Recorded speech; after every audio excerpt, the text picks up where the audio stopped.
Good evening, YouTube, and welcome to another episode of the Albino Rhino Beer Review. You have the Rhino, and we're drinking a beer that was sent to me by Jamie from Basement Beer Reviews.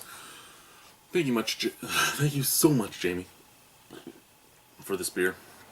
We're all basement dwellers, aren't we? The Rhino's a basement dweller. In the Basement's a basement dweller. Basement Beer Reviews is a basement dweller. We're all basement dwellers. This is from a brewery that I actually tried to go to a couple times, and each time it was when Jamie was around. We were in the Kitchener Waterloo area, and we're like, "Hey, I haven't had anything from Abe Herb. Should I really go?" And he's like, not really. It's not that great. I mean, you're here together. We're bitter. You're going to go to Descendants. You're going to go here. You're going to go to your buddy Devin over at Innocente. You don't really need to go there. Block 3 is right here. You don't really need to go there. And he talked me out of it a couple times. Well, he didn't really talk me out of it. I do trust his opinion. But he sent me some beers from Abe Herb, and this is one of them. This is Abe Herb's IPA. And he sent these to me, one, because I've never reviewed them, and two, so that I can actually decide what I think of the brewery. This is 6.3% alcohol by volume. This was bottled on October 3rd, and today is like October 12th, so this is 9 days old. My god, it's a drain pour. It's a 9-day-old drain pour. And the beer, ooh, I almost dropped that, and I would have dropped it on the cup that I've already cracked by hitting it with a bottle. But yeah, we would have, they're in stubbies. You don't see stubby bottles much anymore. I really love the look of stubbies. What do we have here? Abe Herb represents a time before technology saturated the earth, when things were handcrafted, and the only reward needed was an honest pint of beer. We're here to do the old man right. Blood, sweat, and beers. And down here it says, keep refrigerated, don't drink, and buggy. Alrighty, let's try this. Let us try this, shall we? Will this bottle opener even get... There we go. Oh, it's never done that to a cap before. It just killed that cap. Okay.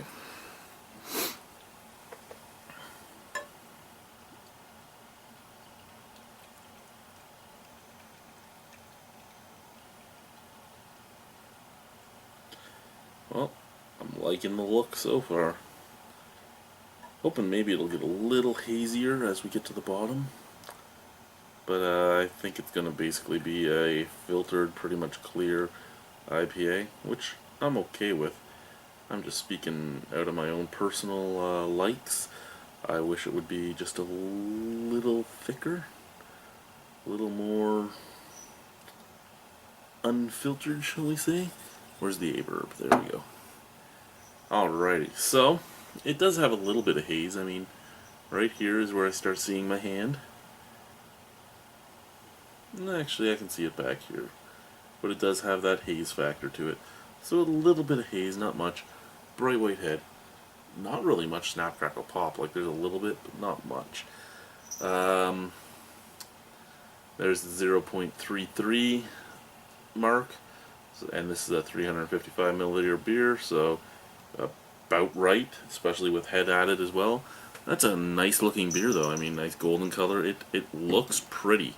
It does look pretty, especially in that glass. I mean, that glass does do this beer some nice justice. Scent. Wow, that actually smells really good.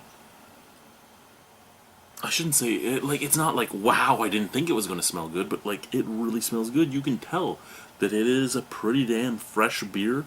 Those hop varieties are bursting with a lot of juiciness.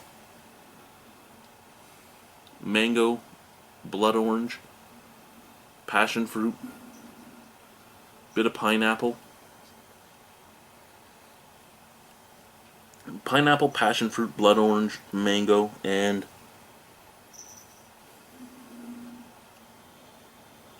a little bit of lemon.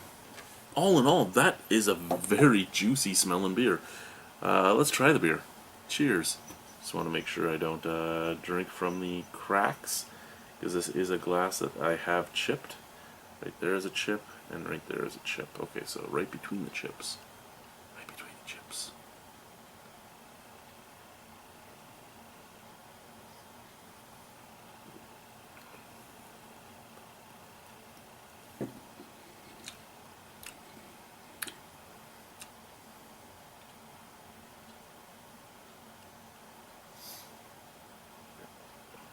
Okay. So medium to medium light bodied. I mean, it's not as heavy as it could be, which is fine. Flavor, very pithy. Uh, Lemon skin, grapefruit skin, orange skin, very pithy. Little touch of mango,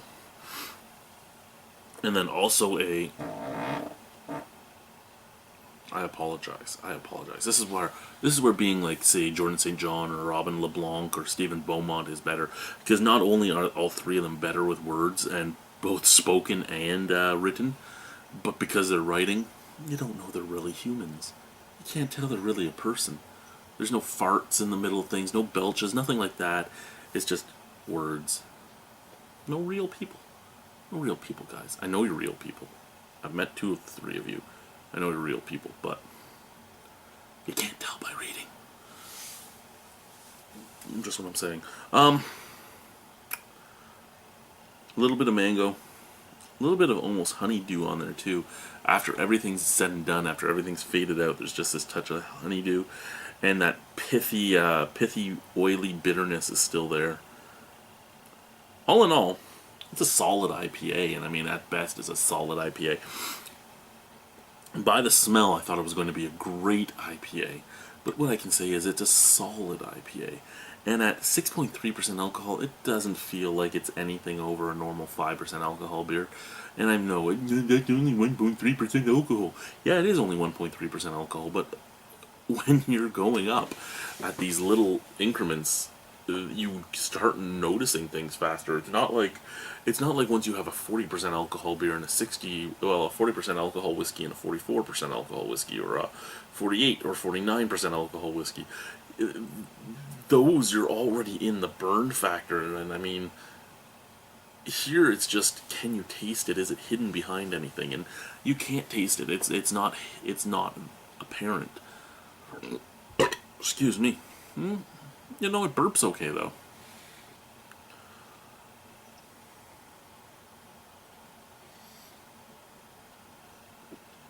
Yeah, even at 9 days old, it's a solid IPA. It's not a Bronin from High Road Brewing. It's not a Conscience from Innocente. It's not a 10 Bitter Years from Black Oak. It's not a Double Dead Elephant from Railway City. It's not and I mean, well, Double Dead Elephant and 10 Bitter Years are both Imperial IPAs, but you know what I'm getting at. It's not.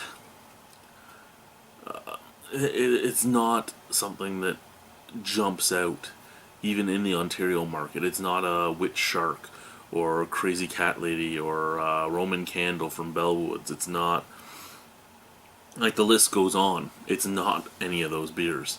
Is it a solid beer, though? Yes. Is it easy to drink? Yes. Is it offensive? For me, no.